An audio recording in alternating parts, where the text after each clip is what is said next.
Selamat sejahtera Puan Nur Fadilah. Nama saya Teo Ju Ching, wakil daripada kumpulan 12. Ahli kumpulan saya ialah Najatuh, Nurul Syahjana, Nur Diana dan Nur Hidayah. Tema untuk kumpulan kita ialah aktiviti-aktiviti kita semula negara Malaysia dan negara luar. Apa itu kita semula? Kita semula bermaksud satu teknik memproses bahan atau kaedah yang memproses bahan seperti tin, botol, kertas, kaca yang telah diguna supaya dapat digunakan semula lagi. Dan kita semula dapat menyelamatkan alam sekitar kerana bahan terbuang dapat kita semula.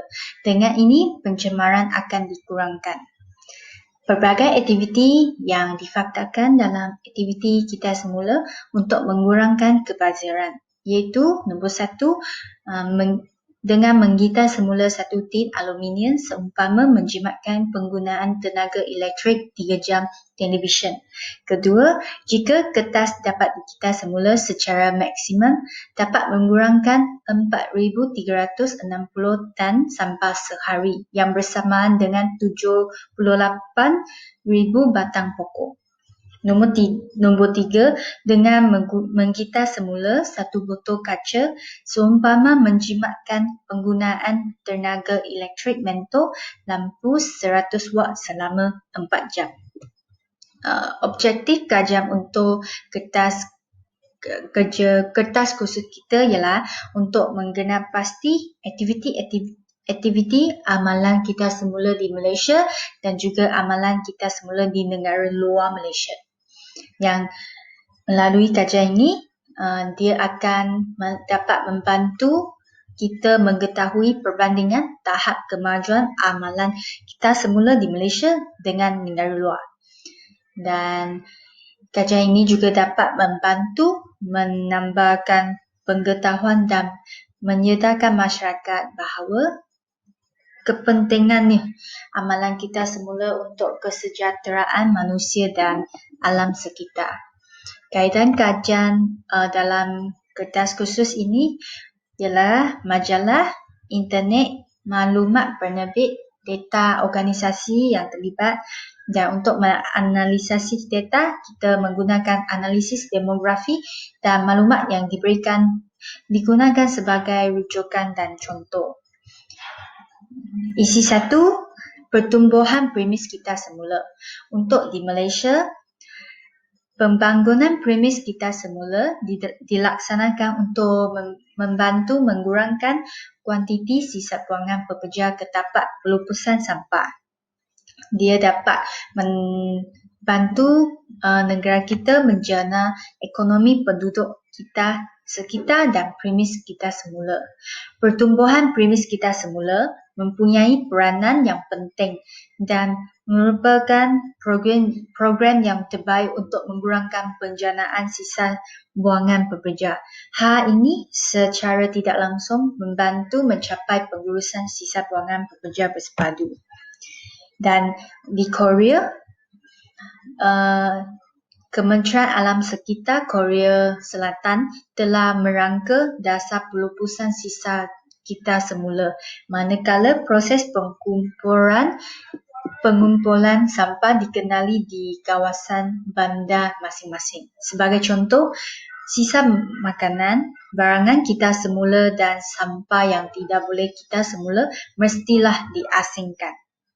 Korea Selatan juga memperkenalkan volume-based fee system atau dikenali sebagai sistem bayaran berasaskan jumlah sampah yang dihasilkan sejak tahun 1995. Dalam erti lainnya, bayaran dikenakan terhadap pembelian beg plastik sampah yang diwajibkan. Kedua, pengurusan sisa pekerja. Pengetahuan merupakan perkara asas yang untuk mendalami sesuatu perkara atau menyelesaikan masalah. Pengetahuan boleh ditingkatkan melalui program yang diadakan oleh pihak berkuasa tempatan iaitu program pembinaan keupayaan. Tingkah laku memainkan peranan penting dalam menguruskan sisa pekerja. Sisa pekerja berpunca daripada faktor persekitaran yang melibatkan industrial pembinaan dan industrial perkilangan. Amalan kita semula atau amalan 3R iaitu recycle, reuse and reduce terbahagi kepada pengurangan guna semula dan kita semula. Tong sampah mempunyai 3 warna yang berbeza iaitu warna biru untuk kertas, warna coklat untuk kaca dan warna jingga untuk tin aluminium dan tin keluli atau plastik. Isi yang ketiga, pemulihan sasaran solid. Untuk di Malaysia, pengurusan sampah bandar di Malaysia adalah satu cabaran yang mesti dirancang dan ditangani dengan baik. Dan strategi untuk mengawal penjanaan sisa pembandaran mestilah antara kaedah terbaik atau paling sesuai untuk memastikan kelestarian. Pengendali pengeluaran sampah di pembandaran dan di kawasan perkampungan dapat membantu mengurangkan sampah yang dihantar ke tapak pelupusan sampah. Pengeluaran sampah ini juga dapat ditangani oleh berbagai kaedah seperti menguatkuasakan undang-undang sampah, kita semula kawalan sisa pada sumbernya, reka bentuk sistem pintar untuk mengawal komposisi sampah pembandaran dan juga kempen kesedaran. Selain itu, pemulihan sasaran solid yang di Australia, negeri New South Wales menampung penduduk terbesar di Australia dan bertanggungjawab untuk lebih daripada 1/3 daripada semua sampah yang dihasilkan di negara itu. Pengurusan sampah yang berkesan dan ekonomi dapat dicapai dengan menggunakan WTE, Technology Waste to Energy, untuk menguruskan sisa buangan dan menghasilkan tenaga. Aliran sisa besar seperti sisa pekerja bandar, komersial dan sisa industri seperti sisa pembinaan di NSW diklasifikasikan menjadi mudah terbakar, tidak mudah terbakar dan sisa organik makanan. Dan juga ada 4 senario pengurusan sisa yang menggunakan kombinasi tenaga waste to energy yang berbeza, seperti pembuangan sampah dengan pemulihan tenaga, pembakaran dan penjenaan anaerob AD digunakan untuk menilai penjanaan elektrik. Isi yang keempat, pengasingan sisa pekerja di Malaysia. Peningkatan pertumbuhan ekonomi dan peningkatan populasi adalah faktor yang mendorong peningkatan jumlah sisa pekerja. Peningkatan sisa pekerja secara amnya mempengaruhi persekitaran keutamanya di kawasan bandar dan kediaman. Terdapat perbezaan adalah jumlah sisa-sisa yang dapat kita semula di kawasan bandar dan kediaman. Dan kawasan perumahan kampung lebih cenderung memisahkan sampah yang dapat kita semula, berbeza dengan penduduk yang tinggal di kawasan perumahan bertingkat. Faktor kewangan dianggap sebagai penolong utama untuk bagi penduduk yang melakukan pemisahan dengan kebanyakan menjual sampah yang terkumpul. Aktiviti pemisahan sisa pekerja juga diberikan perhatian serius oleh semua pihak dengan mewujudkan kerjasama dalam mengumpulkan sisa kita semula sehingga dapat digunakan kembali oleh industri. Pengurusan sisa pekerja di negara Singapura. Singapura negara pertama yang menggunakan penambakan tanah untuk membuang sampah. Mod operasi Singapura iaitu Pulau Saking dan Pulau Semakau adalah membina tanah untuk sampah.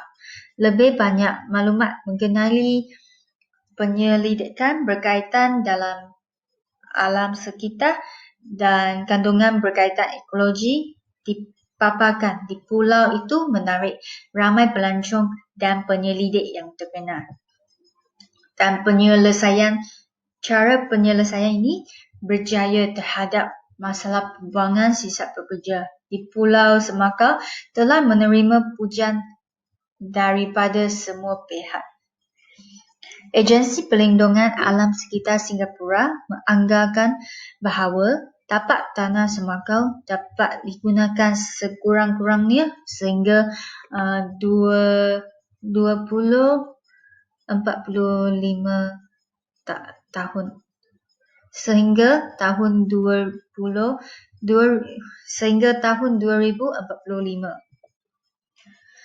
Isi 5. Amalan pengurusan dan budaya masyarakat di United States dan Malaysia. Di United States, mereka telah mewujudkan satu program yang dinamakan Program Sangkutan. Program ini adalah satu perkongsian amalan terbaik di dalam sesebuah organisasi masyarakat dan budaya. Melalui program ini, rakyat Malaysia boleh menjadikan program ini sebagai contoh yang terbaik untuk diikuti sebagai tanda kita untuk menghargai alam sekitar.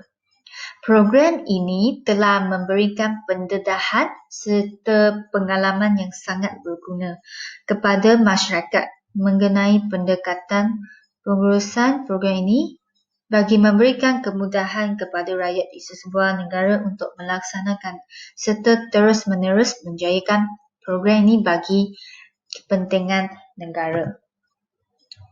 Manakala di negara Jepun, mereka mengurangkan penggunaan tong sampah di kawasan awam. Hal ini demikian kerana orang awam perlu berjalan jauh dengan menggunakan bas kerana di setiap kerusi di dalam bas tersebut disediakan beg sampah.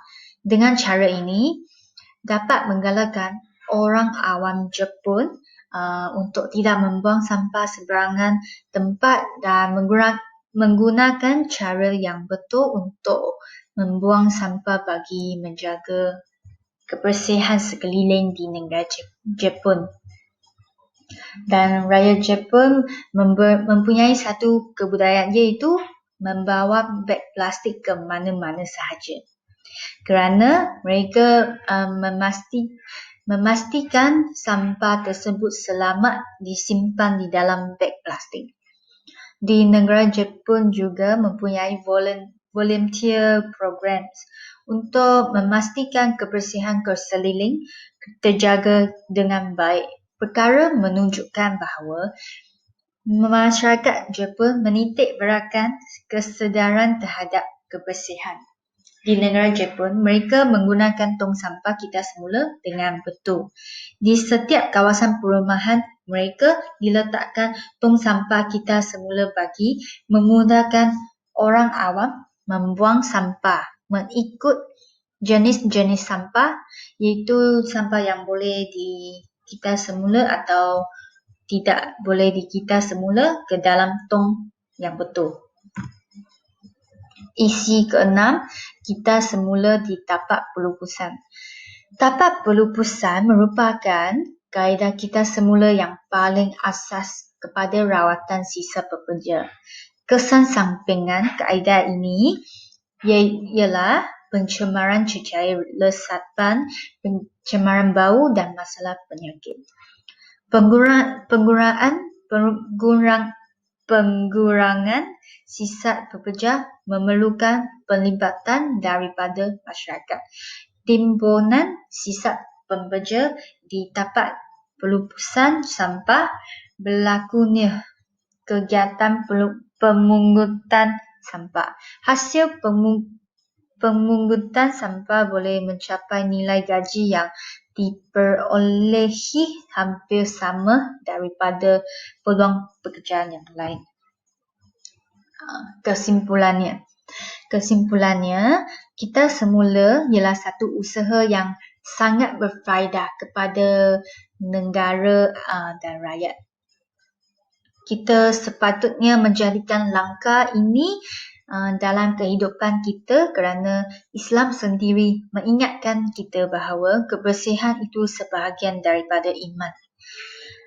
Hal ini selaras dengan impian Perdana Menteri yang mahu melahirkan rakyat yang mempunyai middle class pertama. Semua rakyat seharusnya tampil untuk menyahut seruan pihak berwajib bagi mengamalkan aktiviti kita semula.